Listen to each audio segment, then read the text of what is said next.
우리 주변에서 일어나는 모든 일들, 개인적, 가정, 또 사회, 국가 속에서 많은 일들이 일어나죠. 근데 해석하기가 힘들어요. 의문스러워요. 도대체 이게 뭔지 모르겠어요.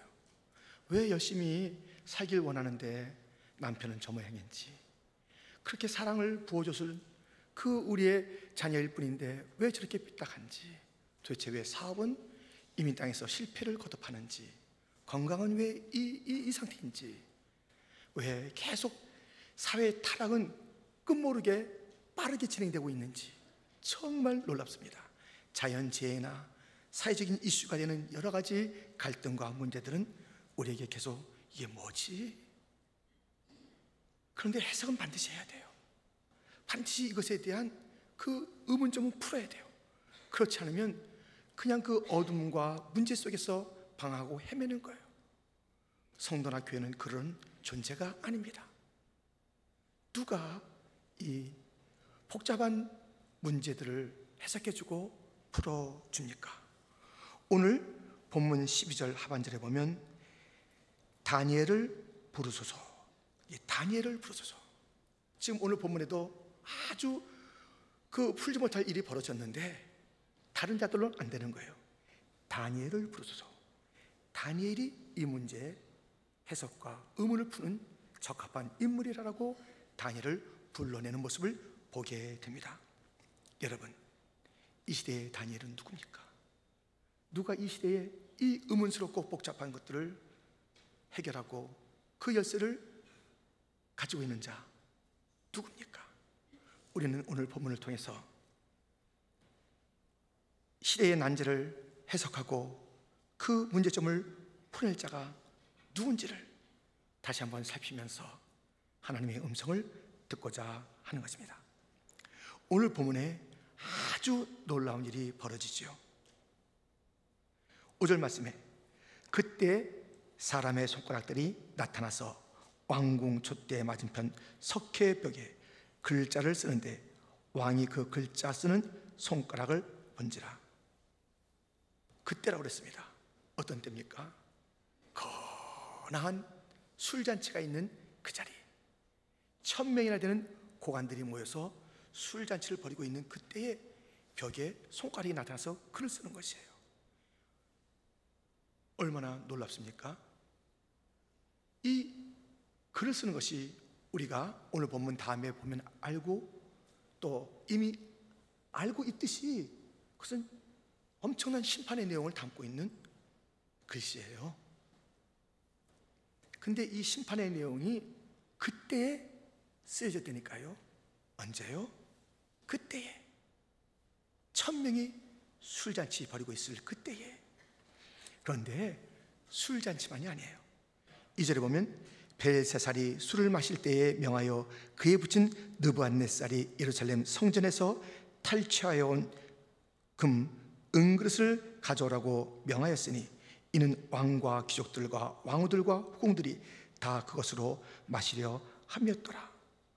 술잔치를 벌이는 것도 기찬데 예루살렘 성전에서 탈취하여 온, 빼앗아온 금은 그릇에 술을 부어 마시는 패역한 행동, 태도가 그 자리에 있었습니다. 그런 일이 있을 그때에 그것뿐이 아니에요. 4절 말씀에 그들이 술을 마시고는 그 금, 은, 구리, 쇠, 나무, 돌로 만든 신들을 찬양하니라. 엉뚱한 것에 지금 예배하고 찬양한 그때에 차마 볼 수 없어서 하나님의 심판이 임하는 거예요. 여러분, 하나님은 우리의 먹는 것을 보십니다. 하나님은 우리의 태도를 보십니다. 하나님은 우리가 누구를 예배하는지 보십니다. 이 하나님을 의식해야 돼요. 이 모든 것을 세밀하게 보시는 그 하나님을 의식하며 살아야 되는 것이에요. 지금 이 벨사살, 그가 초청한 1000명, 얼마나 이 벨사살을 환호하며 고맙다고 합니까? 야, 왕이여, 우리를 갖다 이런 멋진 자리에 불렀다가 좋습니다, 감사합니다. 1000명에게 박수 받으면 뭐예요? 하나님에게 인정 못 받는데. 만 명이 박수치면 뭐예요? 하나님이 아니라고 그러는데 하나님 한 분의 마음이 들어야지. 세상 갈채 받는 것, 거기에 우리의 마음 두고 있으면 안 되는 거예요. 다니엘은 안 그랬잖아요. 다니엘은 뜻을 정하여 살았어요. 마치 나시린처럼 거룩이라는 것이 구별 아닙니까? 구별된 삶을 살았다고요. 여기에 다 정말 기라성 같은 리더들이 1000명이나 모였지만 그 시대에 문제 해결하지 못해요. 이 나라 조금 있으면 망해요. 그 망하는 나라 갖다 건질 자 아무도 없어요. 이 문제가 벌어졌을 때 문제를 해결할 그 위인은 한 명도 없어요. 다니엘, 하나님을 의식하는 다니엘, 하나님의 마음을 헤아리는 다니엘, 하나님을 경외하는 다니엘에게 그 시대를, 그 문제를 이끌고 해결할 파워, 지혜를 주셨답니다. 아무튼 이 벨사살 왕은 지금 이 벽에 쓴 것이 좋은 글이 아닌 것을 알아요. 양심에도 먹고 마시고 있는데 예루살렘 유대인들이 섬기는 그 성전에 구별된 그 그릇을 갖다가 꺼내서 먹고 마시고 이것저것 에다 막 절하고 하고 있는 이 속에서 글이 나타나니까 이것이 뭔가 좋은 것이 아니라 무서운 것인 것을 직감을 했어요. 그래서 6절 말씀에 보면 이렇게 되어 있습니다. 이에 왕의 즐기던 얼굴빛이 변하고 그 생각이 번민하여 넓적다리 마디가 녹는 듯하고 그의 무릎이 서로 부딪힌지라. 뭐예요? 두려움이. 이 사람에게 두려움이 오잖아요. 그럼 얼굴 색깔이 달라지는 거예요. 창백해지는 거예요. 확 질려버리는 거예요. 그리고 즐거움, 조금 전까지 얼마나 즐거웠어요. 부어라 마셔라. 즐거움이 싹 사라지는 거예요. 머리가 쫓겨타는 거예요. 그리고 막 생각에 번민이 오는 거예요. 여러 가지 번민이 오는 거예요. 그리고 몸이 사시나무 떠들 덜덜덜덜덜 이게 떠는 게 이 두려움입니다. 성경 말씀에 가장 많이 명령하는 명령어가 뭔지 아세요? 서로 사랑하라? No. 겸손하라? No. 무슨 명령입니까? 두려워하지 말라. 두려워하지 말라. 염려하지 말라. 놀라지 말라. 지금 이 벨사살 왕은 놀랬고 두려워하는 거예요. 기독교의 특징, 하나님의 백성의 특징은 두려워하지 않는 거예요. 두려워하는 것이 뭐라고요? 생각이 막 몸이 얼굴이 막 뒤죽박죽되며 창백해지고 하는 것이 두려움이라면 하나님께서 두려워하지 말라고 했는데요, 두려워하지 않는 자의 특징 뭔지 아세요? 보세요. 이사야 43장 1절 야곱아 너를 창조하신 여호와께서 지금 말씀하시느니라. 이스라엘아 너를 지으신 이가 말씀하시느니라. 너는 두려워하지 말라. 내가 너를 구속하였고 내가 너를 지명하여 불렀나니 너는 내 것이라. 2절 같이 읽겠습니다. 내가 물 가운데로 지날 때 내가 너와 함께 할 것이라. 강을 건널 때에 물이 너를 침몰하지 못할 것이며 내가 물 가운데로 지날 때에 타지도 아니할 것이요 불꽃이 너를 사르지도 못하리니. 아멘. 두려운 자가 벌벌 떨고 얼굴빛이 변하고 번민이 온다면 두려워하지 않는 자의 특징은 뭐냐면 창조자가 누군지 아는 거예요. 자기 정체성을 아는 자예요. 지으신 이가 누군지 아는 거예요. 나를 구속하신 이가 누군지 아는 거예요. 나를 지명하여 부르신 이가 누군지 아는 거예요. 내 사명이 무엇인지 아는 자예요. 그래서 그 사명 따라서 불 가운데로 가고 물 가운데로 가고 도전적인 사람이에요. 두려워하지 않는 자의 특징은 이런 것이에요. 자기의 정체성을 아는 거예요. 소명을 아는 거예요. 갈 길을 아는 거예요. 그 길로 가는 거예요. 두려움이 가득한 자는 그 길로 못 가는 거예요. 이런저런 이론이 있어요. 이런저런 구실이 있어요. 핑계가 있어요. 못 가는 거예요. 두려워하지 않는 자들은 하나님이 나와 함께 하신다고 약속했노라. 나는 간다. 비전의 길을 가는 거예요. 삶의 길을 가는 거예요. 어려운 길을 가는 거예요. 안주하지 않아요. 두려운 자의 특징은 안주해.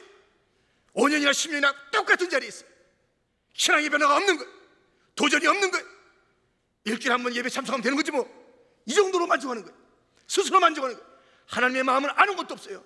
내가 너를 지명하여 불렀다, 내가 너를 창조했다, 이러라고 내가 너를 창조한 줄 아느냐? 그냥 가만히 앉아있으라고 창조한 줄 아느냐? 걸어가라, 도전하라, 이렇게 우리를 부르신 주님이 계신데, 두려움 있는 자는 가지 못하고 두려움 없는 자는 가는 거예요. 다니엘은 항상 그 길로 갔습니다. 안주하지 않았습니다. 전진했습니다. 믿음의 전진이 있었고 도전하는 삶이 있었고 부르심의 소명을 따라서 힘있게 살았던 다니엘. 그런 자들이 시대를 바꾸는 거예요. 그런 자들이 필요한 거예요. 이 어둠의 세대에 다니엘을 부르소서. 누가 필요합니까? 두려워하지 않는 자가 필요한 줄 믿습니다.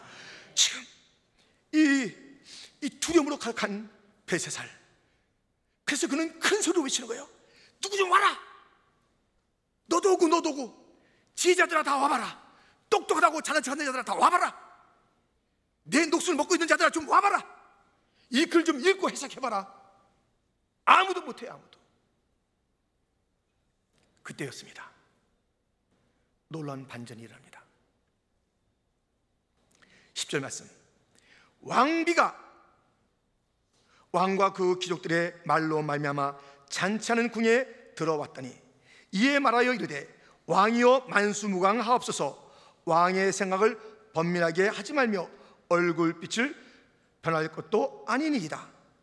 왕의 나라에 거룩한 신들의 영이 있는 사람이 있으니 곧 왕의 부친 때에 있던 자로서 명철과 총명과 지혜가 신들의 지혜와 같은 자니이다. 왕의 부친 느부갓네살 왕이 그를 세워 박수와 술객과 갈대와 술사와 점쟁이의 어른을 삼으셨으니 왕이 벨드사살이라 이름하는 이 다니엘은 마음이 민첩하고 지식과 총명이 있어 능히 꿈을 해석하며 은밀한 말을 밝히며 음을 풀 수 있었나이다. 이제 다니엘을 부르소서. 그리하시면 그가 그 해석을 알려드리리다 하니라. 1000명이나 되는 그 나라의 기라성 같은 리더들이 술잔치를 벌이고 있는 그 자리에 단 하나 거기에 휩쓸리지 않았던 왕비가 있었어요. 여기 오늘 본문에 왕후들이 나오고 뭐 여러 그 직분들이 나오지만은 이 왕비, 신학자들에 의하면 그 어머니가 왕비였으니까 지금도 왕비잖아요. 그 왕비, 그 왕비 하나가 제대로 정신 차리고 술판에 끼지 않았다가 딱 와서 어려울 때에 문제 해결책을 내놓는 거예요. 그 느부갓네살 왕 때부터 정말 꿈도 해석하고 반듯하게 살았던 이 다니엘이 있는데, 그는 거룩한 신들의 영, 우리가 아는 그 성령이 그 가운데 있는 자로서 지혜도 있고 총명도 있고 민첩함도 있고, 그가 이 문제를 해결할 것입니다. 다니엘을 부르소서 하는 장면을 보게 됩니다. 여러분, 이 왕비, 희루를 쫓아 살지 않았던 이 왕비, 정신 바짝 차리고 있는 왕비, 흥청망청되는 그 왕궁 속에서 좋은 것, 또 자기 자신 문제 해결자는 아니지만 문제 해결할 자가 누군지를 소개해주는, 이것도 참 놀라운 거예요. 자기가 해결자는 아니에요. 그런데 누가 해결할지 똑바로 정신 차리고 다니엘을 지목하는 거예요. 그의 과거의 아름다웠던 모습들을 이렇게 이야기하면서 다니엘을 부르소서. 지금 많은 사람들 이 1000명에 대해서는 뭐예요? 그냥 자기 혼자 즐기겠다는 거 아니겠어요? 자기의 육체를, 또 자기 자신의 그것을, 그 욕망을 채우고자 하는 그것들로 가득 차 있는 이들이에요. 그런데 좋은 것을 알고 좋은 것을 전하는 그 사람이 있으면 그 땅이 살아요. 좋은 것이 뭔지 분별하고 그것을 나누는 자. 가만히 보면요, 그 어떤 사람은 자기밖에 몰라요. 어떤 사람은 나누긴 나누는데 불평을 나눠, 원망을 나눠, 괴롭히는 것을 나눠. 그런데 또 어떤 사람은요, 그 사람 자기 자신을 위해서 하는 게 아니라 항상 좋은 것을 갖고 있을 뿐만 아니라 그것을 나눠주는 거예요. 일러주는 거예요. 긍정적인 왕비가 한 명 있었습니다. 좋은 것을 소개하는 왕비가 있었습니다. 우리도 남한테 좋은 것을 소개해야 돼요. 근데 가장 좋은 것 중에 좋은 것은 복음인 줄 믿습니다. 이 좋은 것을 알아야 되고, 이것을 나눠야 되는 거예요. 사마리아, 북이스라엘의 수도. 이 사마리아에 아람 군대가 쫙 둘러서 포위했습니다. 고사작전, 굶어 죽이는 작전이에요. 그래서 지금 다 그 성 안에 있는 사람들 굶어 죽게 된 거예요. 심지어는 어떤 상황이냐면 애들을 잡아먹어요. 오늘은 이 집애를 잡아먹는데 다음엔 저 집애를 잡아먹기로 약속했는데 저 집애를 막 숨기고, 그래가지고 이런 아비규환 생족이 거기서 벌어지고 있어요. 그런데 항상 평소에도 아웃사이더였던 나병 환자, 문둥병자 4명이 있었어요. 평소에도 뭐 얻어먹기가 힘든데 이 기근 때 뭘 얻어먹겠어요. 그냥 굶어 죽는데, 야, 우리 여기서 굶어 죽느니 저 아람 군대 가서 우리가 뭐 손들고 사정해서 좀 얻어먹자. 그렇게 해서 살기 낫지 않냐 하고선 4명이 아람 군대 쪽으로 하는 거예요. 근데 무시무시한 이 아람 군대가 어떤 착각을 일으키냐면 와 소리 들은 거예요. 이 문둥병자가 걸어가는데요, 막 다그닥 두둑두둑 이 마차 소리, 말소리가 막 들리는 거예요. 이 사람들이, 야, 이게 무슨 응원군이 왔나 보다. 저들이 지금 하면서 그야말로 이들이 다 내뺐어요. 아무 일도 없었는데 이게 문둥병자들이 걸어갈 뿐인데 우르릉 소리 들으면서 이들이 다 내뺀 거예요. 그래서 가서 이제 이렇게 얻어먹으려고 딱 들어가 보니까 모든 막사마다 음식하고 옷들하고 금은이 가득 차 있는데 사람은 없는 거예요. 이게 웬일입니까? 그냥 먹고 그냥 집어넣고 그러고 있었습니다. 그걸로 이게 끝난 게 아니에요. 들어보세요. 열왕기하 7장 8절 9절. 그 나병 환자들이 진영 끝에 이르자 한 장막에 들어가서 먹고 마시고 거기서 은과 금과 의복을 가지고 가서 감추고 다시 와서 다른 장막에 들어가 거기서도 가지고 가서 감추니라. 나병 환자들이 그 친구에게 서로 말하되 우리가 이렇게 해서는 아니 되겠도다. 오늘은 아름다운 소식이 있는 날이거늘 우리가 침묵하고 있도다. 만일 밝은 아침까지 기다리면 벌이 우리에게 미칠지니 이제 떠나 왕궁에 가서 알리자 하고, 이들이요 다 일어난 거예요. 일어서 가자, 이 소식을 알리자. 우리만 먹을 것이 아니다, 우리만 누릴 것이 아니다, 이 아름다운 소식을 알리자. 이러고 가는 거예요. 여러분들, 지금 이 나병 환자들은요 이 놀라운 소식을 가지고 내일 아침까지 잊지 말자는 것이에요. 좋은 소식 가진 자는 빨리 가야 돼요. 지체하지 말아야 돼요. 이 게으른 사람들의 특징이 있습니다. 내일 계획을 잘해요. 오늘 내일 계획을 잘해. 내일 가잖아요. 그럼 또 모레 계획을 해. 모레 되잖아요. 그 다음날 꼭 계획을 해요. 맨날 계획만 해. 그래서 노트는 꽉 차 있어요. 거기엔 꽉 행사는 꽉 차 있는데 행하진 않아. 그날이 당하면 행하는 게 아니라 다음 거 계획만 하고 있어요. 여러분, 게으른자 나태한자 돼서는 안 돼요. 항상 계획만 하고 있으면 안 돼요. 행동해야지. 이 나병 환자처럼 행동해야지. 좋은 거 있으면 행동해야죠. 소식을 전해야죠. 이 왕비처럼, 이 문둥병자처럼 좋은 소식이 있으면 전해야 되는 거예요. 지체가 높든 낮든 가지고 있는 좋은 소식을 나누는 자가 되어야 되는 건 아니겠습니까?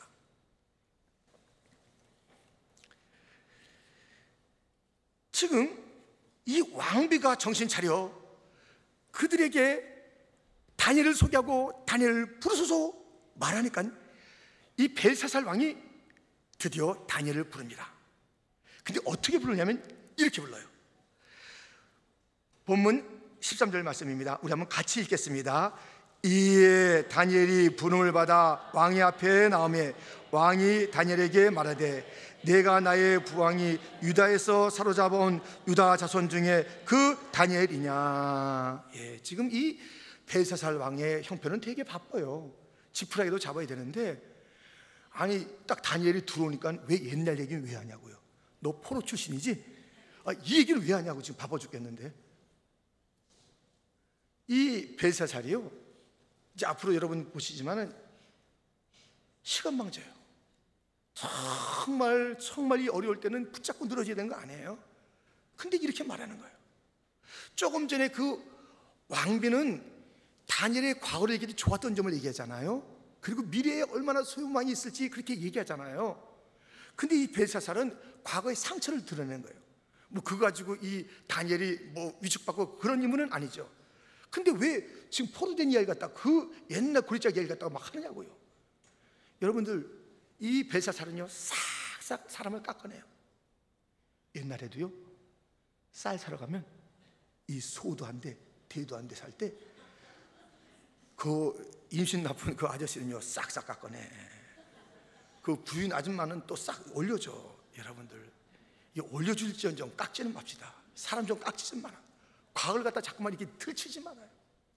과거에 그 좋은 점도 있고 나쁜 점도 있는데 좋은 점 얘기해 줘야지 자꾸만 그런 인생 되지 마세요. 이게 벨사살이요 벌써 이 문제를 해결하는 그 과정 속에서 벌써 아웃이 아웃. 태도를 보세요. 너 포로 출신이지?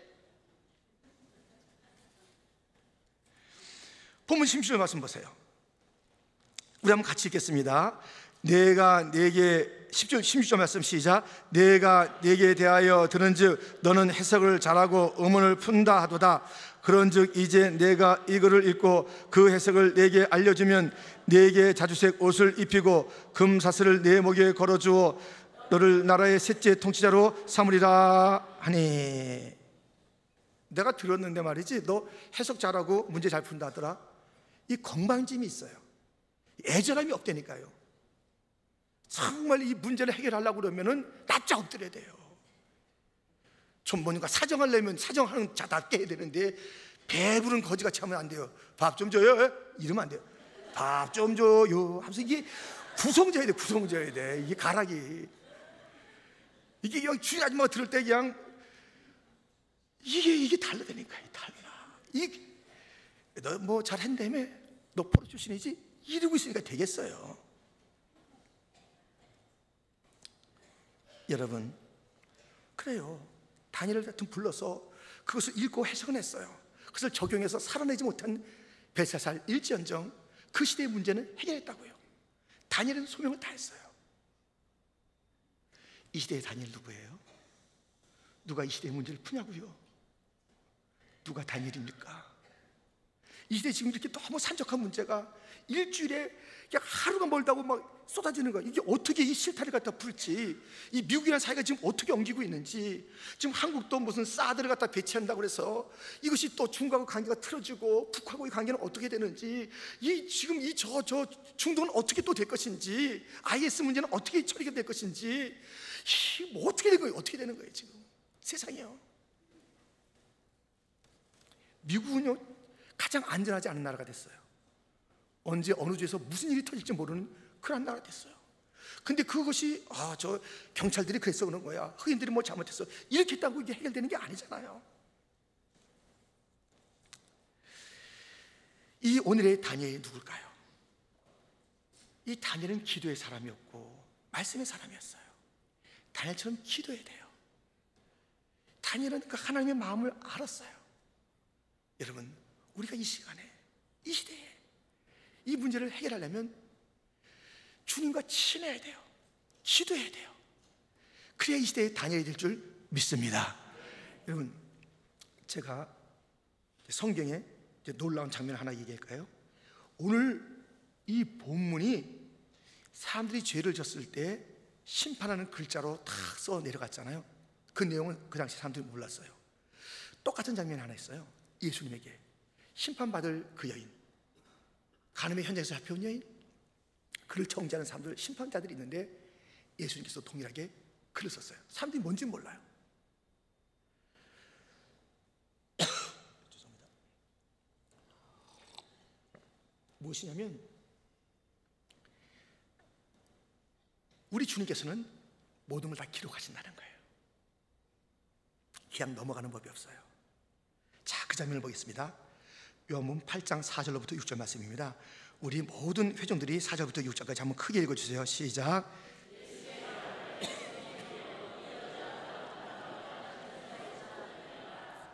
모세는 율법에 이러한 여자를 돌로 치라 명하였거니와 선생은 어떻게 말하겠나이까? 그들이 이렇게 말하면 고발할 조건을 얻고자 하여 예수를 시험함이러라. 예수께서 몸을 굽히사 손가락으로 땅에 쓰시니. 그래서 쓴 분에게 물어봐야 되는 거 아니에요? 쓴 하나님에게 물어봐야 되는 거 아니에요? 쓴 예수님에게 물어봐야 되는 거 아니에요? 뭔가 지금 이것을 기록하고 있다. 이 사건을 기록하고 있어요. 이 시대를 기록하고 있어요. 모든 일들을 갖다가 우리 주님의 손에서 기록되고 있다니까요. 그렇다면 이 시대의 문제를 알려면 그것을 기록하시는, 이야기를 쓰시는 그 주님에게 물어야 되는 거 아니겠어요? 근데 묻는 것도요, 이렇게 물으면 안 돼요. 요한복음 9장 있는 말씀처럼 1절부터 보면, 예수께서 길을 가실 때 날 때부터 맹인된 사람을 보신지라. 제 아들이 물어 이르되, 라삐오, 이 사람이 맹인으로 난 것이 누구의 죄로 인함이니까? 자기니까? 그의 부모니까? 예수께서 대답하시되, 이 사람이나 그 부모의 죄로 인한 것이 아니라 그에게서 하나님이 하시는 일을 나타내고자 하심이라. 묻긴 묻는데 자기들이 결론을 딱 낸 거예요. 이 맹인은 죄입니다. 죄 받아서 그런 거예요. 자기의 죄입니까? 부모의 죄입니까? 이게 뭐 묻는 거예요. 묻는데 자기가 딱 결론을 가지고 그렇게 기도하면 되겠냐고요. 그것도 아니고 저것도 아니야. 하나님께서 하시고자 하는 하나님의 영광을 위한 것이야. 제3의 답변이 있는 거예요. 여러분, 기도한답시고 결론 가지고 기도하지 마세요. 아이고, 내가 이 실패한 거 저 원수 때문에 저렇게 된 거야. 맞지요, 하나님? 못하러 그 기도해요. 자기가 다 결론 냈는데. 자기가 다 결론 가지고 하는 거야. 이 시대의 이 문제는요, 이 백인 경찰관들이 잘못된 거 맞지요? 아유, 흑인들이 먼저 문제가 된 거예요. 아유, 누가 잘못한 거예요. 결론 내고 하지 말라고요. 여러분, 이거 잘 들으세요. 이 말씀 우리가 들은 말씀이지만 이 말씀에 모든 것이 담겨 있습니다. 로마서 11장 33절 그 말씀을 들어보세요. 깊도다 하나님의 지혜와 지식의 풍성하며 그의 판단은 헤아리지 못할 것이며 그의 길은 찾지 못할 것이로다. 누가 주의 마음을 알았느냐? 누가 그의 모사가 되었느냐? 누가 주께 먼저 드려서 갚으심을 받겠느냐? 이는 만물이 주에게서 나오고 주로 말미암고 주에게로 돌아갑니다. 그에게 영광이 세세에 있을지어다. 아멘. 이 주님 앞에 엎드려서 기도하는 거예요. 그럼 어떤 기도가 나옵니까? 이것 때문에 그렇죠, 저것 때문에 그렇죠. 주님이 날 사랑하지 않기 때문에 그런 거 맞지요? 나를 잊어버렸죠? 주님의 그 국률은 이제 끝난 거 맞지요? 나만 왜 이렇게 못살게 구십니까? 주님은 정말 빼쭉한 분이네요. 이렇게 기도하면 안 된다니까요. 깊도다 하나님의 지혜와 지식. 주님, 나는 지금 이것을 직접 해결할 수가 없는데, 해석이 안 되는데요, 하나님은 아십니다. 이것이 내가 볼 때는 저 사람 때문에, 내 남편 때문에, 내 아내 때문에, 내 자식 때문에 이렇게 된 줄 알고, 우리 구역에 있는 저 사람 때문에 이렇게 우리 교회가 시끄러운 줄 알았는데, 이것의 시작이 하나님이시군요. 이것이 끝난 게 아니군요. 실패라도 끝난 게 아니군요. 이 아픈 게 끝난 게 아니군요. 이 스토리가 오늘 내 불행으로 끝난 게 아니군요. 아직 끝이 아니군요. 결론은 하나님의 영광이시군요. 알겠습니다. 하나님을 찬양합니다. 이것을 깨달아야 돼요. 이 하나님의 큰 그림 속에서 하나님을 송축하는 거예요. 이게 내가 다 해석이 안 되지만 확실한 건 뭐예요? 이게 하나님께서 시작하신 일, 모든 것이 주로부터 나고 주로 말미암고 주에게로 돌아간다는 거예요. 영광이 세세히 그에게 있다는 거예요. 내 모든 이 일, 실패, 아픔, 문제, 이 모든 것이 아직 끝난 게 아니라는 것이에요. 해석을 잘해, 해석을. 그래서 요셉은 해석을 한 거예요. 형들에게 지금 이 모든 원수 갚음이 있고 이들이 잘못해서 내가 여기에 왔다고 전혀 그러지 않았어요. 하나님께서 하셨대. 하나님께서 하나님께 영광이 될 것이라는 거예요. 다 살리게 될 것이에요. 내 잠시의 고난이 있었고 형들은 못되게 했지만 그것이 전부가 아니라는 것이에요. 이 일의 출발은 하나님이며 이 과정 속에 하나님이 섭리하셨으며 마지막에 하나님께서 영광을 받으셔서 이 일을 주셨으니 하나님께 영광을 돌립니다. 깊도다 하나님의 지혜와 지식에 부유하며. 여러분, 그게 해석이, 그게 하나님 편에서 그것을 바라보고서 하나님의 결론이 있다는 것을 그 문제 속에서 외칠 수 있는 것, 이것이 진정한 해석입니다. 기도하는 자. 또 뭐라고요? 이 다니엘은 말씀의 사람이었어요. 그런데 보세요, 아주 흥미로운 구절이 있습니다. 오늘 그 본문 마지막 절에도 있고 몇 군데 나오는 그 본문인데요, 이 글을 읽고 그 해석을 내게 알려주면, 글을 읽고 해석을 하는 거예요. 글을 읽고. 이 해석이 어디서 와요? 글을 읽어야 돼요. 글을. 해석이 어디서 와요? 기도에서 오고. 해석이 어디서 와요? 말씀에서 와요. 말씀. 시편 119편 105절 말씀 우리 한번 같이 읽겠습니다. 주의 말씀은 내 발의 등이요 내 길의 빛이니이다. 아멘. 말씀 속에 해석이 있고 길이 있고 답이 있는 줄 믿습니다. 이 글을 읽어내야 돼요. 그 사람들에게는 글자가 글자의 글자, 읽을 수가 없어요. 성경이 이렇게 글자인 사람이 있어요. 이게 아무 의미가 없어요. 이게 읽혀지지 않는 거예요. 그러면 해결을 못 하는 거예요. 이게 그냥 하얀 건 종이요 검은 건 글씨다 이러고서 있는 거예요. 이러고 이게 살아있어야 되는데요. 살아있어야 돼요. 그래야 해석이 되는 거예요. 이 말씀이 읽혀야 되는 거예요. 말씀이. 여러분, 인생의 문제 말씀을 읽는 자에게 밝혀줄 줄 믿습니다. 기도하는 자에게 그 깊으신 지혜와 경륜에 대한 감탄이 나오는 거예요. 이야, 그래서 우리가 그렇게 하는 거예요. 와, 이것은 하나님께서 하신 겁니다. 왜 내 엄마는 일찍 떠났어요? 왜 남편은 일찍 떠났어요? 내가 왜 혼자서 이 애를 키워야 되냐고요? 왜 내 건강이 이렇게 됐냐고요? 우리 막 의문을 가지고 막 이렇게 따지도 묻는데, 깊도다 하나님의 지혜와 지식의 부유함이요, 다 주님으로 도왔고 주님께서 지금 진행하는 것이고 영광이라는 목표에서 가는구나. 할렐루야, 참을 수 있습니다. 할렐루야, 감사할 수 있습니다. 할렐루야, 주님을 송축합니다. 그 큰 그림 속에서 해석을 하면서 지금 이 시대에 우리는 어렵지만 절망하지 마세요. 이 모든 자연재해, 사회적인 문제, 지금 계속되는 갈등, 그 속에서 우리는 무엇을 찾아야 돼요? 깊도다 하나님의 지혜와 지식의 부유함이요, 주님이 점점 가까이 오시는군요. 주님이 점점 가까이 오시는군요. 주님, 이 모든 것이 이것으로 끝나는 게 아니라, 미국이 이것으로 갈등으로 끝나는 것이 아니라, 서로 죽이고 물고 뜯는 것으로 끝나는 것이 아니라, 하나님의 그 놀라우신 일들을 이루어가는 과정으로서 지금 우리가 영원한 심판을 준비하라는 것이군요. 깨어있겠습니다. 이 자그마한 심판 속에서 우리가 큰 심판을 준비하는 자로 변화되겠습니다. 벨사살은 그것을 준비하지 못했어요. 마침내 그는 처참하게 죽고 마는 거예요. 그 나라는 끝나고 마는 거예요. 이 기회가 왔는데 회개하지 않는 거예요. 이러한 그 놀라운 해석이 있을 때 회개하는 자들이 돼야 되는 것 아니겠습니까? 오늘 무엇입니까? 이 복잡한 것을 해석하고 이 의문스러운 것을 풀 자가 누군가 찾을 때에, 여러분, 기도하는, 말씀을 삼하는 킨주 장로교회 성도들이 이 시대를 밝히고 책임지고 답을 해주고 빛을 비춰주고 하나님의 영광이 나타날 것이라고 위로하고 다니엘처럼 쓰임받는 자가 되기를 축원합니다. 다니엘 어디 있어요? 다니엘 어디 있는가? 그는 기도하는 사람, 그는 말씀의 사람. 오늘의 다니엘, 주님과 친한 사람, 말씀에 익숙한 사람, 오늘의 다니엘입니다. 다니엘을 부르소서.